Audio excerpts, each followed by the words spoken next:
The wall had a sound. Reed Calloway noticed it on his third pass through the building. Not wind, not settling stone. Something else. Something that came and went, like a creature trying very hard to stay quiet, but not quite managing it, that he stopped walking. He stood still in the middle of what used to be a large room. High ceiling, now mostly fallen, broken columns lying across each other like old bones. The battle here had ended 3 days ago. The Draven city had gone silent after that, the kind of silence that only comes when everything that was fighting is either dead or gone. Reed's unit had moved to the next grid. He had been sent back alone to sweep for salvage and check for any survivors left in the rubble. So far, he had found 2 broken power cells, a cracked water processor, and nothing alive. Until now, he turned his head slowly. The sound came again, from the far corner, behind a section of collapsed wall that had fallen inward. The slabs were stacked at an angle, leaning against each other, making a kind of low, dark space underneath. Reed moved toward it carefully, rifle up, stepping over loose stone without looking down. He had learned a long time ago that you watch the direction of the threat, not your feet. He crouched at the edge of the fallen slab and clicked on his helmet light. 5 pairs of eyes looked back at him, but he did not move. They did not move. For a long moment, nothing happened except Reed's brain working very fast and very quietly to process what he was seeing. They were small, each one about the size of a large dog, maybe a little bigger, curled tight against each other in a hollow space in the rubble. Their scales were dark, deep gray and brown, with faint patterns that shifted when his light hit them at different angles. Their heads were narrow, snouts short, eyes wide and reflective like an animal that lived in low light. For limbs each, and something folded along their backs that would one day be wings, but right now looked more like crumpled paper. Dragon hatchlings. Draven origin. Young, very young, maybe weeks old at most. Reed moved his light slightly to the left, and then he understood why they were still here and not somewhere else. The mother was behind them. She was large, easily 3 times the size of a grown man, maybe more, with a wingspan that must have been enormous in life. She was lying flat across the base of the fallen wall, her body positioned in a way that was not an accident. Her back was pressed against the heaviest slab. Her legs were braced against the floor. She had held the ceiling up, not for herself, for the hollow behind her, for the nest. She was dead, had been dead for at least 2 days by the look of it. But the hollow she had made with her own body, the space she had kept open by not moving even as the building came down around her, that space was still there, still intact, still keeping 5 small things alive. Reed sat back on his heels and looked at the hatchlings again. One of them, the boldest one, the one sitting slightly in front of the others, had not looked away from him once. It was watching him with an intensity that felt too focused for something so young. Its nostrils were working, reading him. Reed reached up and turned off his rifle's targeting laser. Then he slowly lowered the weapon and set it across his knees. The bold hatchling made a sound. Not a growl, not a hiss. Something in between, short and sharp, like a question. Reed's comms unit clicked on his shoulder. Static. Then his sergeant's voice, broken and distant. Calloway, you find anything in Grid 7? Reed looked at the 5 hatchlings. He looked at the dead mother braced against the fallen stone. He thought about what he was supposed to say. He thought about the word biological assets, which was what Command used when they found living things that were not human and were not sure yet what to do with them. He thought about the forms, the holding pens, the researchers who would arrive with equipment and no patience. Negative, he said into the comms. Grid 7 is clear. Nothing here. The static cut out. Reed stayed crouched where he was for a while. The bold hatchling had not moved. The other 4 were pressed together behind it, watching Reed the way small things watch large things, with total attention and very little trust. Reed opened the side pouch on his pack and pulled out an emergency ration bar. He broke a piece off. He held it out, low, not toward the bold one, but just in the space between them. An offer, not a push. The bold one leaned forward half an inch. Sniffed, pulled back, waited. Reed set the piece of ration bar on the ground and moved his hand away. They watched each other. After a while, the bold hatchling came forward, took the piece, went back. The others watched it eat. Then the smallest one, small enough that Reed could have held it in both hands, pale around the edges of its scales in a way that looked wrong, like sickness or cold, made a soft sound. The bold one nudged the piece it had taken and broke a bit off for the small one. Reed watched that. He did not say anything. He just watched by the time the sun outside had moved enough to change the angle of light coming through the broken roof. Reed had fed them 2 full ration bars between the 5 of them. He had not touched any of them. He had not tried. He had just sat there on the dusty floor of a ruined building on an alien world and been present and not left. When the cold came in as the light faded, he unclipped the thermal blanket from his pack and shook it out. He laid it near the hollow, but not inside it. Not too close. He wrapped the other end around his own shoulders and sat with his back against a chunk of fallen column. The bold hatchling watched him do all of this. Reed looked at it. "I don't have a plan," he said quietly. "Just so you know."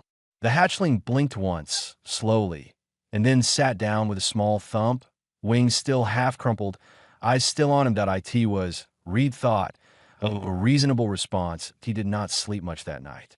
But neither did he leave. And by morning, the smallest hatchling, the pale, sickly one, had crawled out of the hollow and was sleeping 2 feet from Reed's left boot. He looked at it for a long time. Then he reached into his pack for the last of his ration bars. Dawn was coming. He had no plan. 5 orphan dragon hatchlings and a dead mother who had held up a building with her own body rather than let them die. He figured the least he could do was stay. Hunger is a very honest thing. It does not care about species or war or the fact that a man has absolutely no idea what he is doing. It just keeps coming back every few hours, reliable as gravity. Reed learned this the hard way by the second day. That he had figured, in a loose and optimistic way, that the hatchlings would eat the same kind of thing. He was wrong. Cinder, the bold one, the one who had first approached him, the one Reed had started calling Cinder in his head because of the dark reddish patch across its chest, would eat almost anything Reed offered. Broken ration bar, dried protein strips, even a piece of the synthetic bread that tasted like salted cardboard. Cinder ate it all and looked at Reed afterward like it was waiting for the next course. Grit, the second largest, was different. Grit would sniff everything for a long time, take one small bite, and then step back and look at the food with deep suspicion as if it had done something offensive. Half the time Grit refused entirely. The other half Grit ate slowly, with the expression of someone doing a favor. Loon barely ate at all the first day. Just watched. Watched Reed, watched the others, watched the light change in the broken building. Then on the second evening, while Reed was reorganizing his pack, Loon walked over and ate directly from the open side pocket. Just helped itself. Didn't ask. Reed found this so surprising that he laughed. A short, real laugh. And Loon looked up at him with calm, level eyes, and then went back to eating. Fleck was chaos in a small body. Fleck ate fast, moved fast, knocked things over, picked them up, put them somewhere else, and once chewed through the strap on Reed's secondary pack before Reed caught it. Fleck also made more noise than the other 4 combined. Not aggressive noise, just constant, busy, exploratory noise. The kind of noise a creature makes when the world is endlessly interesting and it cannot process all of it fast enough. And then there was Rook. Rook was the one Reed worried about. The paleness around the edges of the scales was still there, and up close in daylight Reed could see that Rook breathed a little too fast. Shallow breaths. The small body would shiver, sometimes even when it wasn't cold. The other hatchlings kept close to Rook, which Reed thought might be instinct, keeping the small one warm. But instinct alone was not going to be enough. Reed spent the better part of the second night sitting with Rook, warming the small creature with the thermal blanket wrapped around both of them, and trying to get it to eat soft pieces of ration bar soaked in the drinking water from his canteen. Rook ate a little. Not enough, but a little. By the third morning, Reed had used up his personal rations. He needed to go back to base to resupply. He spent an hour thinking about this problem. He couldn't take the hatchlings to base. He couldn't leave them alone in the ruins without food. He couldn't tell anyone at base why he needed triple rations without explaining himself. He went back to base, filled his pack with every ration pack he could reasonably take from the supply room without it being logged as suspicious grabbed 2 extra thermal blankets from the storage unit near the medical bay, and told the supply clerk he was prepping for a longer sweep in Grid 7. The clerk didn't ask questions. Clerks rarely did when soldiers looked tired and certain at the same time. Reed built the shelter on his third day back with the hatchlings. Not much. He was working with what the ruins offered. He cleared a section of the building that still had 3 walls and part of a ceiling, blocked the open side with stacked rubble, left gaps for air, and lined the floor with the extra thermal blankets. It was not beautiful.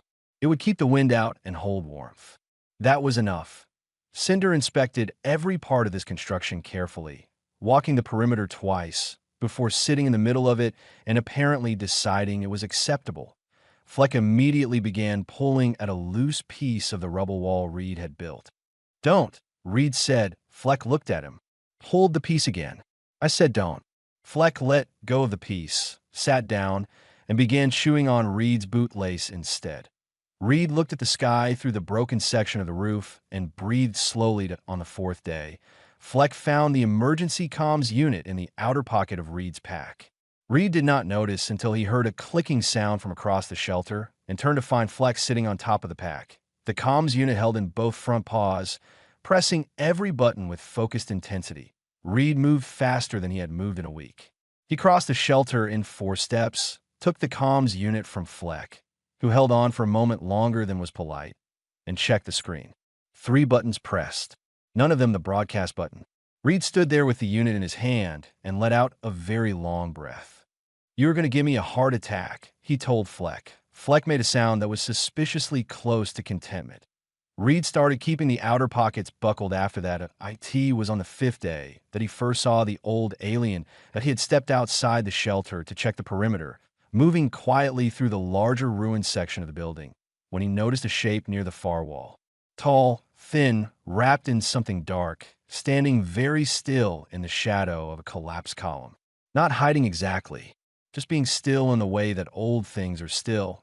Not because they are afraid, but because they have learned that movement draws attention they don't always want. Reed stopped, put his hand near his sidearm, but did not draw. The shape did not move. Reed waited. After a while, the shape made a sound, low, rough, and then resolving into something almost like words. 5, it said, in broken human standard. There were 5. Reed looked at the figure for a long moment. "Yes," he said. 5. The shape nodded slowly. "I watched. Since first night." A pause. "You are still here." "I'm still here." Reed agreed. The figure was quiet for a moment. Then, "You kept them alive. 3 hatchlings die in first week, usually with no mother. You kept them alive." Another pause, longer this time. "That is not nothing." Reed didn't answer right away. He looked back at the shelter, where he could hear Fleck doing something that would probably require him to rearrange the supply corner again. He turned back to the old alien. "Who are you?" "Galshin," the figure said. "I'm the last of the ones who used to care for them." A long exhale, like the weight of that sentence, had a physical shape. "I thought the clutch was gone. I came to the ruins to see, to know for certain." Galshin looked at Reed with eyes that were pale and old and very steady. "Instead, I found a human soldier sitting in the dark feeding babies' ration bars." Reed almost smiled. "It wasn't a great plan." "No," Galshin said. "But it worked." A pause. "Most plans that work are not great plans. They're just plans that someone kept trying." That evening, Rook ate more than any night before. Not much, but more. Reed sat beside the small hatchling for a long time after the others had settled, just watching the shallow breathing, counting the seconds between each one, feeling relief move through him slowly like warm water. He was in over his head. He knew that. He had known it from the first night. He was a soldier with no training for this, running out of cover stories, sitting on borrowed time in a ruined building on a planet that was still technically a war zone. But Rook was breathing. All 5 of them were breathing. And an old alien who knew what these creatures were had walked out of the dark to tell him that what he had done was not nothing. Reed decided, quietly and without ceremony, that he was going to keep going. Galshin did not explain everything at once. The old alien spoke the way people speak when they have held something inside for a long time, carefully, in pieces, as if saying it all at once might break something. Reed did not rush. He had learned by now that patience was the most useful thing he owned. They sat in the outer section of the ruins, away from the shelter where the hatchlings were sleeping. The night was cool. Galshin had brought something wrapped in cloth, a kind of dried food, dark and dense, and shared it without comment. Reed ate it without asking what it was. It tasted like something between smoked meat and bitter root. Not bad. The high flame line, Galshin began, staring at a fixed point in the middle distance, goes back 900 years.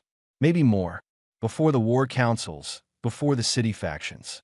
There was a time when the Dragonkin had no allegiance to any one clan.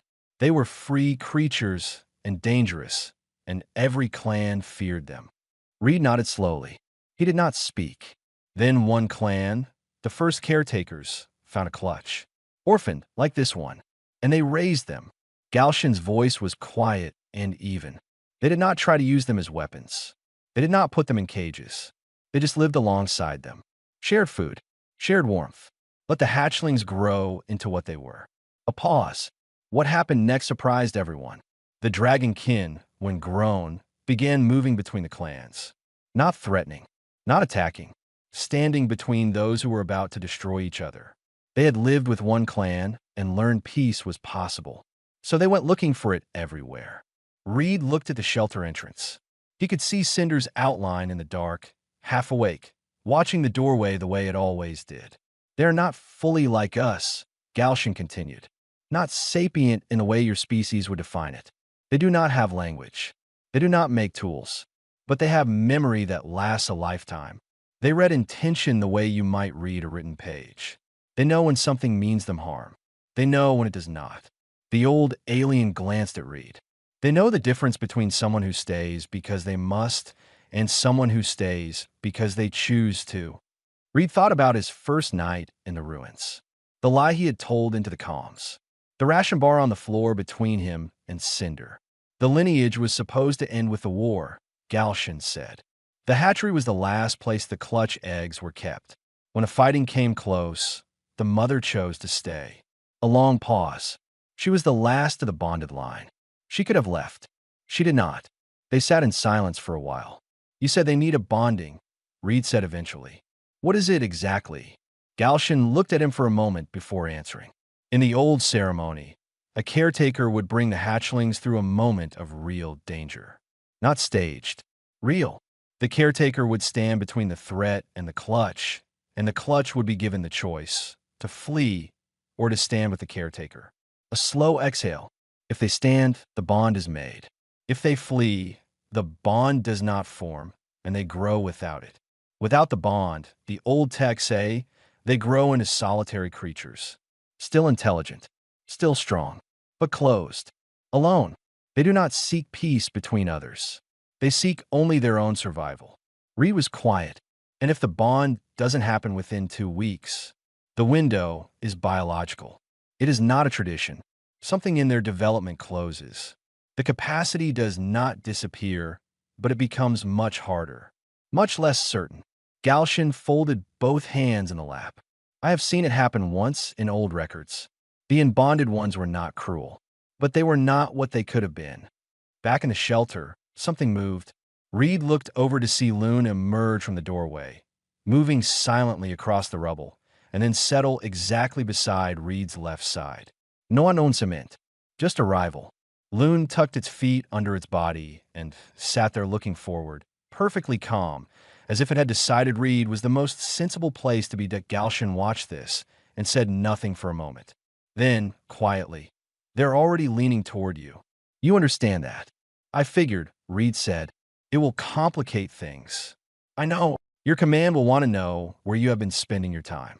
Galshin tilted the old head slightly. They do not already know. Reed said nothing.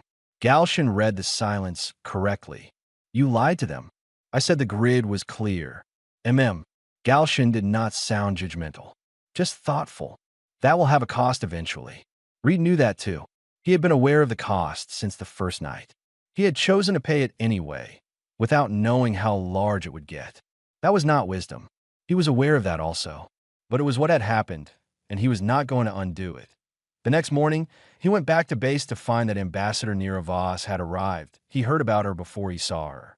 The base had that particular kind of energy it always got when someone from the diplomatic division showed up. A tightening, a straightening, a careful adjustment of expression that spread from person to person like weather moving through a valley.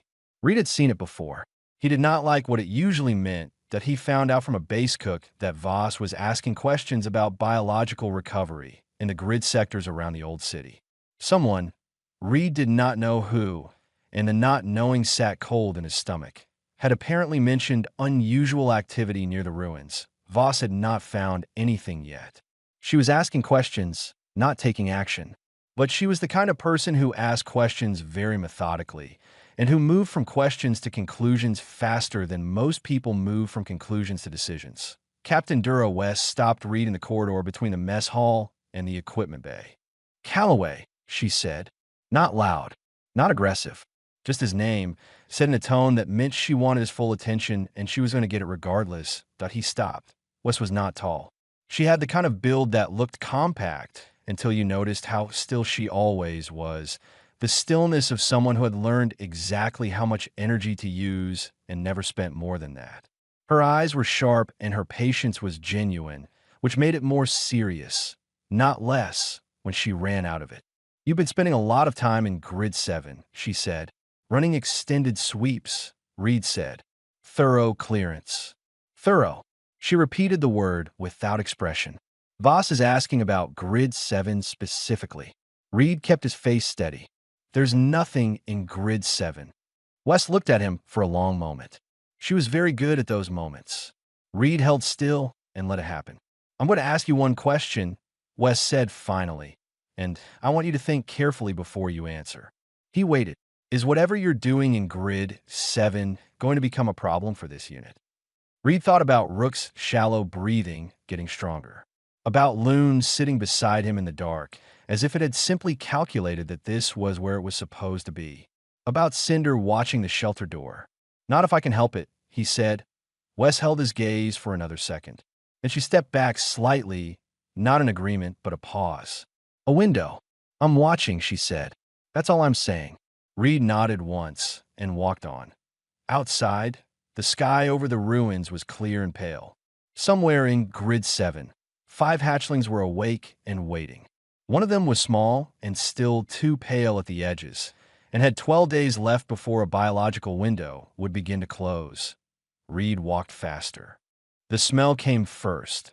Reed had been with the hatchlings long enough to know their smells. The warm, dry, faintly smoky scent of the shelter when all 5 were sleeping, the sharper smell of Fleck when it was excited, the clean, cool scent that Loon carried like something mineral and still.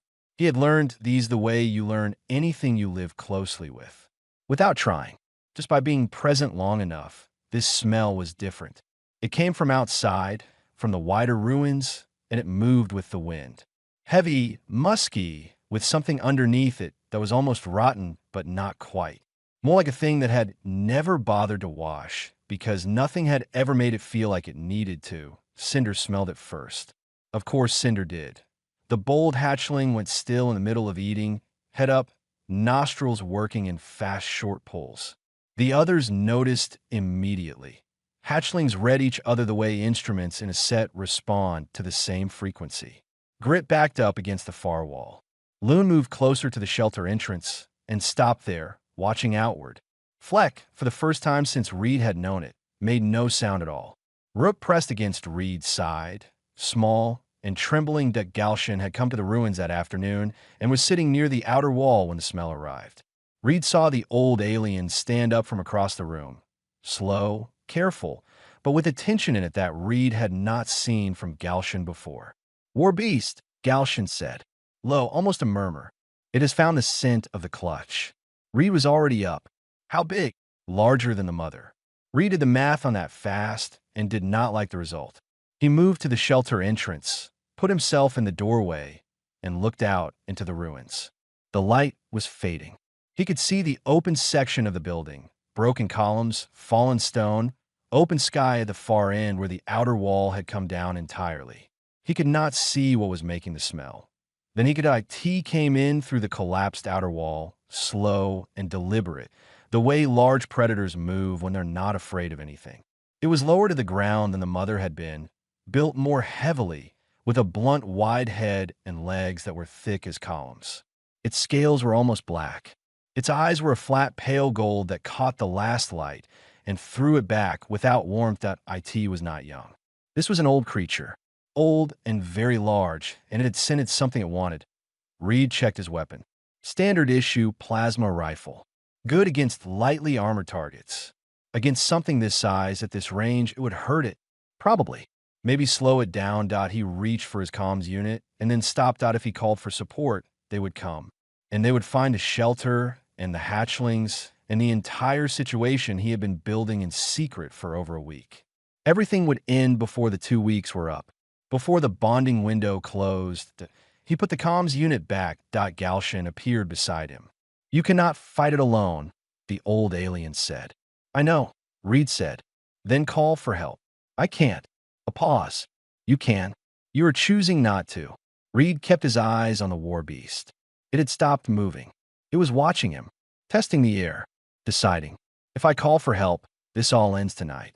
The hatchlings go into a holding pen, and I go into a debrief room, and none of what we've done means anything." Galshin was quiet for a moment. Then, very softly, "You understand that it may end tonight anyway." "Yes," Reed said, "but not the same way." He stepped out of the doorway, into the open space between the shelter and the war beast. He made himself visible, stood upright, stopped moving, let the creature read him fully. He raised a rifle and held it ready, but did not fire. The war beast lowered its head, growled. It was a sound that did not need translation. It meant move or be moved. Reed did not move. He was aware from the corner of his eye that Galshin had stepped back, retreated to the outer wall. He did not blame the old alien. He did not look away from the war beast. The creature took one step forward. Reed thumbed the rifle to full charge and held it. Then something moved past his right leg. Cinder. The bold hatchling walked past Reed at a steady pace and stopped just slightly ahead of him, in front of him, and faced the war beast directly. Head level. Still. No sound. Reed's breath caught. Then Loon came. On his left. Same pace. Stopped beside Cinder. Grit came next, slower, with the careful, reluctant energy of something fighting its own fear, but it came. It placed itself beside Loon and did not run. Fleck came in fast, as Fleck always did everything, and stopped hard beside Cinder, wings half open, making a sound somewhere between a hiss and a bark. And then last, Rook came. Small Rook, pale at the edges, breathing too fast, crossed the ground between the shelter and Reed's position and pressed against Reed's left leg. Not in front, not like the others, just beside him, small and trembling and present. Reed looked down for 1 second at Rook, then back up at the war beast. The war beast had stopped. It was looking at the 5 hatchlings spread across the ground before it, reading them the same way it had read Reed. Then it did something Reed did not expect. It raised its head.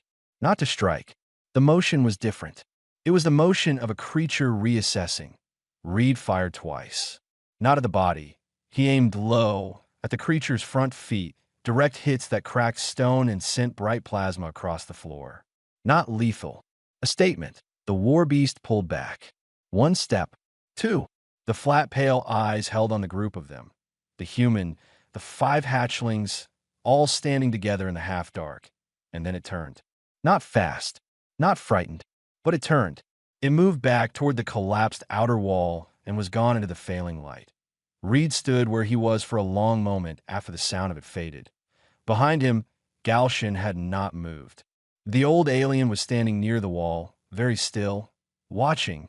Reed lowered the rifle. His hands were steady. He was surprised by that. Cinder turned around and walked back to him, sniffed his free hand, then sat down directly on his boot as if staking a formal claim. "Galshin," Reed said, without turning around. "I am here," the old alien said. "Is that what you meant?" The bonding. A long pause. Not hesitation. More like the pause of someone choosing the most accurate word from a large number of options. The ceremony, as I described it, requires the caretaker to stand between the threat and the clutch to choose whether to flee or to stand with the caretaker. Galshin's voice was quiet and careful. I said the ceremony requires a moment of real danger. Not staged. Real. Another pause. What I did not say, because I did not think it needed saying, is that the choice to stand does not have to be made behind the caretaker. The old alien stopped. Then, softer, it can be made in front of them. Reed looked down at Cinder, sitting on his boot. At Rook, still pressed against his leg. At Loon, who had already walked back to the shelter entrance and was watching everything with the same calm, level eyes it always had. The bond is made, Galshin said simply. What happened here tonight? This was the ceremony. All of it. The threat was real. Your choice was real. Their choice was real. Reed sat down on a chunk of fallen stone because his legs decided it was a good time. Cinder adjusted position without apparent concern. Right, Reed said. Now, Galshin said, moving closer and settling beside him. We must talk about what comes next. Because the window was the small problem. The large problem is that your ambassador knows where you have been, and she is not going to stop asking. Reed looked at the darkening sky. Somewhere beyond the ruins, back at base, Nira Voss was sitting with her questions and her plans and her very organized intentions. He looked at the 5 hatchlings settling around him in the dark. Then we deal with her, he said. The hearing room at the forward base was not built for important decisions. It was a repurposed storage unit. Plain walls, folding chairs, a table that had one leg slightly shorter than the others and rocked if you leaned on it. Reed had been in the room twice before, both times for minor disciplinary matters that had been resolved quickly. He sat in the same chair he had sat in both those times. Across the table, Ambassador Nira Voss had managed to make the folding chair look like a formal seat. She was organized and precise, and her expression had the quality of someone who had already decided the shape of the conversation and was simply moving through it in sequence. To Reed's right sat Captain Dura Wess, who had not looked at him since they entered the room. I want to be clear about what I'm proposing, Voss said, opening a thin document on her tablet. The clutch is a significant biological asset. More than that, these are the last known survivors of a lineage with documented historical influence across multiple Draven clan factions. Placing them in a properly resourced facility ensures their safety, enables scientific understanding, and creates a diplomatic avenue that currently does not exist. She set the tablet flat on the table and folded her hands over it. This is not about the soldier. This is about what the hatchlings represent and making sure that potential is not wasted. Reed said nothing. Voss continued. Corporal Calloway's care for the animals has been improvised. I'm not disputing that they survived, but survival and proper development are different things, and we are past the point where improvised care is appropriate. She looked at him directly. The facility I'm proposing has specialists, resources, controlled conditions. These creatures will thrive there. Reed kept his face still. He had been thinking about this conversation for several days, and he had decided, going into it, that he was not going to argue. Not because he agreed, but because he had learned something over the past 2 weeks in the ruins, that the loudest voice in a room is not always the most important voice. Sometimes the most important voice is the one that arrives last and says the least. Wes spoke for the first time. Voss, before we go further, there is a third party requesting to speak. Voss looked up. This is a closed review. The third party has standing under Galactic Compact articles. Wes did not look away from Voss. I've checked the articles myself. Twice. They have the right to speak. A pause. Then Voss said, carefully, who is the third party? The door opened. Galshin moved slowly, which was simply how Galshin moved, but there was nothing weak in the movement. The old alien came to the table and remained standing because there was no chair suited to Draven proportions, and because standing, in the old caretaker tradition, was the posture of formal address.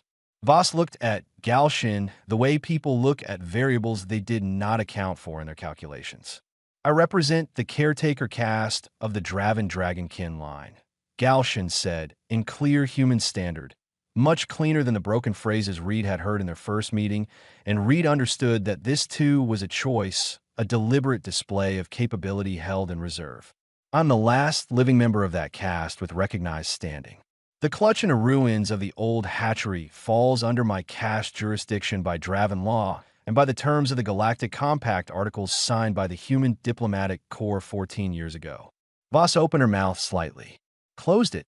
Article 17, Galshin continued, specifically addresses bonded clutches.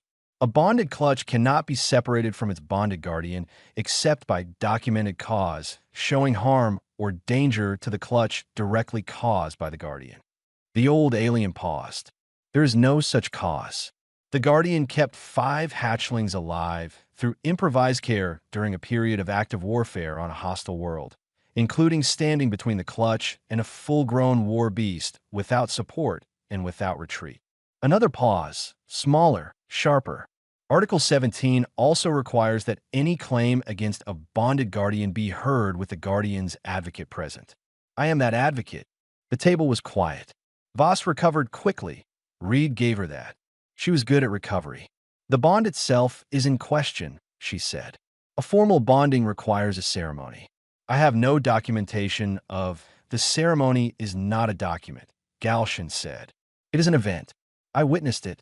My testimony constitutes legal record under the Compact articles. A pause. Unless your Compact team is prepared to argue that Draven cultural legal standards should be overridden by human diplomatic preference, which they are welcome to do. It will take approximately 2 years in the tribunal system and will be watched with considerable interest by every Draven faction still operating in this region. Another silence. Wes cleared her throat. I have testimony to add, she said, if the review is continuing. Voss looked at her. It is continuing, she said, in a tone that suggested she was recalculating. Wes turned a single sheet of actual paper on the table. She had always preferred paper, a habit Reed had found strange until now. Over the past 11 days, I observed Corporal Calloway returning to Grid 7 on 7 separate occasions outside his assigned duties. I did not report this immediately because I chose to observe further before acting. She looked at the paper as she spoke, but Reed felt that she was not really reading it. She had already decided what she was going to say, and the paper was a formality. What I saw when I visited Grid 7 yesterday afternoon was a functioning care environment. Clean, organized, thermally managed. 5 hatchlings in good health, including one that, by Galshin's description, should not have survived its first week. Calloway built that with ration bars and salvaged thermal blankets and whatever else he could carry without raising flags. A pause. He is not a specialist. He has no training for this. What he has is the habit of solving the problem in front of him with whatever is in his hands, and the refusal to stop until the problem is solved. She folded her hands over the paper.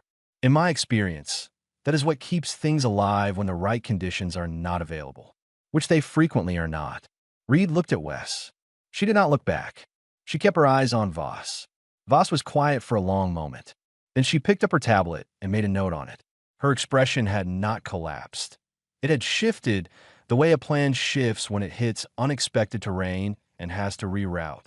I'll need to review the Compact articles, she said finally. Take your time, Galshin said, without particular warmth. The hearing recessed. Reed walked out into the narrow corridor and stood against the wall. The bass noise moved around him. Distant machinery, voices, the ordinary sounds of a place that was still running on the logic of war, even though the fighting had moved elsewhere. Wes came out behind him. She stood beside him. They did not speak for a moment. You didn't have to do that, Reed said. I know, Wes said. Another pause. She's not finished, Reed said. No, Wes agreed. She'll look for angles. That's what she does. But she'll look for legal angles now. And the legal ground isn't good for her. Wes glanced at him sideways. You have an old alien, a formal caretaker declaration, and 14-year-old compact articles that nobody in the diplomatic corps apparently read carefully when they signed them. A very small pause.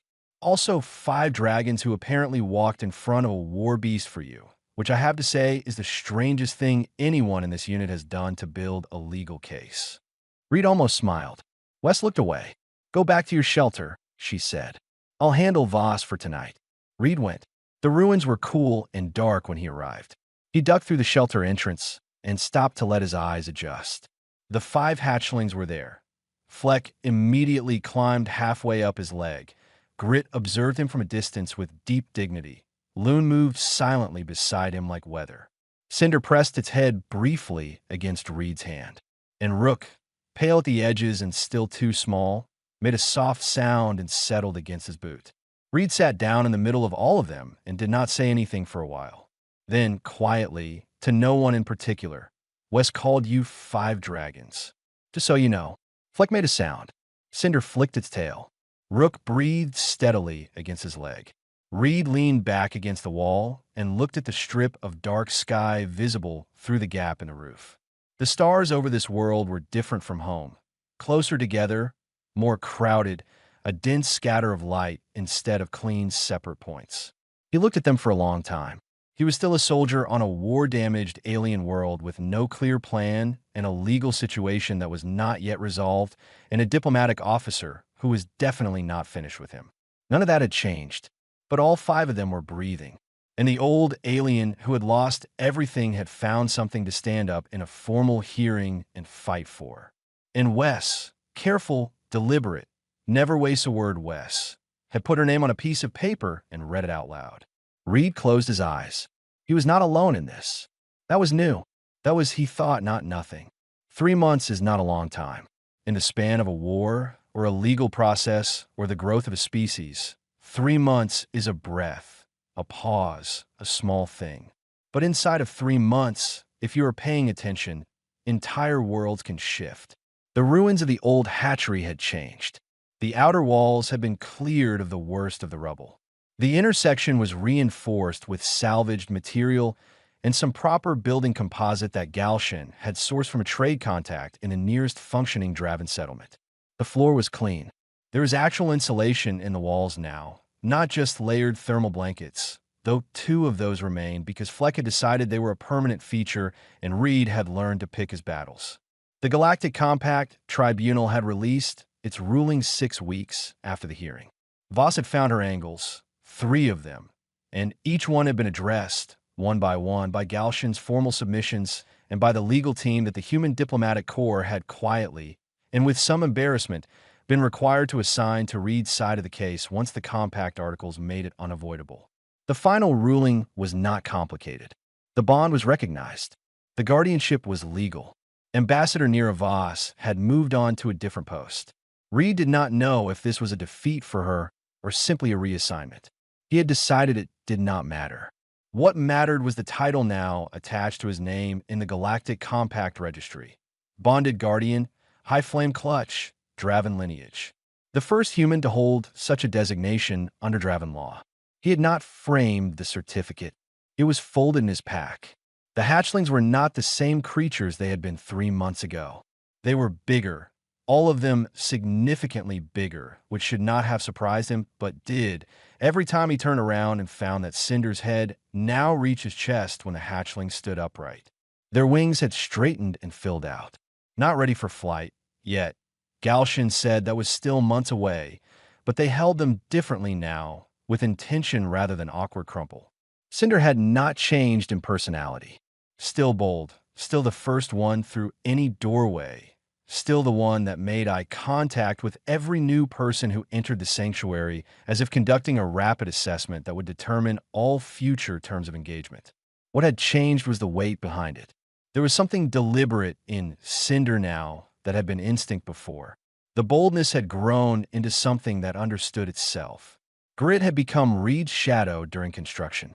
Every time Reed had been working on the walls or the roof reinforcement, Grit had been present, watching each step, occasionally pressing a scaled head against a section of wall as if checking the structural integrity. Reed had started narrating what he was doing, not for any reason he could clearly explain, just because it felt like the right thing to do when someone was watching that carefully.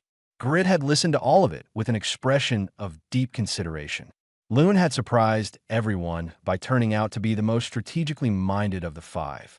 3 weeks ago, during a brief visit from a group of Draven faction representatives who had agreed, tentatively and with significant skepticism, to a first meeting with human diplomats, Loon had positioned itself between the 2 groups before any human or Draven official had thought to arrange the seating. just walked into the center of the room and sat down. Not blocking anyone, not threatening anyone, just present, in the middle, looking from one side to the other with those calm, level eyes. The meeting had lasted 4 hours. No previous meeting between that faction and human representatives had lasted more than 40 minutes.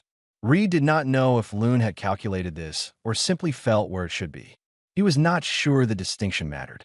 Fleck had eaten someone's diplomatic satchel. This had been unfortunate, but not catastrophic. Reed had replaced the satchel. And Rook. Rook was the loudest one now. That was the thing that still startled Reed sometimes, coming back to the sanctuary after a day away. The sound that met him at the entrance, the sharp, happy noise that Rook made when Reed's boots crunched on the rubble outside. The smallest one, the pale one, the one Reed had spent 2 nights keeping warm with a thermal blanket and soft ration pieces and nothing but stubbornness. That one was now the first to announce his arrival, every single time before any of the others had moved. Galshin was there most days. That had changed too. In the early weeks, the old alien had appeared in the evenings and left before dawn, maintaining the long habit of someone who had learned not to stay anywhere too long. Now Galshin had a corner of the sanctuary that was clearly claimed, a seat of stacked flat stones, a small collection of tools and materials used for teaching Reed the old caretaker practices, and a worn cloth that Fleck had stolen twice and been made to return both times. Galshin did not talk about what it meant to have a place to be, but the old alien stopped leaving before dawn, and that said enough. The teaching went both ways. Reed had learned the Draven caretaker practices, the feeding rhythms, the handling approach, the way to read the hatchling scale patterns for signs of stress or health. Galshin had learned things from Reed that were harder to name. The habit of fixing a problem with whatever was available. The refusal to consider a situation closed just because it looked closed. The particular human tendency to care about something more than was strictly rational and then let that irrational caring become the reason to keep going. You humans, Galshin had said once, while watching Reed improvise a new feeding tray from a broken equipment panel and 2 pieces of wire, are not as clever as you think you are. I know, Reed had said, but you are more stubborn than anything else I have encountered in a very long life. A pause. Stubbornness and caring are not the same thing. But when they operate together, they produce something unusual. Reed had not answered. He had finished the feeding tray and tested its stability and put it in position, and Rook had used it first as always, and that had been enough of an answer. Wes came on the day she was transferring out. Reed heard her boots on the rubble before she ducked through the entrance, because by now he could identify most people by the sound of their approach. She stood just inside the doorway and took in the space, the reinforced walls, the clean floor, the 5 hatchlings distributed around the room in various states of activity. Fleck was trying to remove a bolt from the new wall fixture. Grit was sitting in the corner watching Fleck with an expression that suggested extensive private criticism. Loon was near the far wall, still as always. Cinder was in the middle of the room looking at Wes. Wes looked back at Cinder. Cinder decided she was acceptable, which Reed knew because the hatchling moved aside 1 step and went to go sit by Loon. Fleck noticed Wes. Specifically, noticed her hat, a soft-sided unit cap, regulation but worn in the particular way that people who have owned the same cap for years wear things. Fleck moved toward it immediately with the focused attention of a creature that has identified a target. Reed opened his mouth to say something. Wes put up 1 hand. She was looking at Fleck with an expression Reed had never seen on her face before. Not softness exactly. More like the expression of someone remembering what it felt like to find something funny. Fleck took the hat. Wes let the hat be taken. Fleck turned it over twice, apparently found it acceptable, and carried it to a corner where it was set down carefully beside the thermal blanket. Wes watched all of this. Then she made a sound, quiet, short, but real. A laugh, actual and unguarded. Reed thought it might be the first time he had heard that from her in the entire time they had served together. She did not stay long. Wes was not a person who extended goodbyes. She said she was glad the situation had resolved. She said Reed had made a mess that had turned out, in an infuriating way, to be the right mess to make. She said she hoped the Draven meetings went somewhere useful. She took her hat back from Fleck's corner on the way out.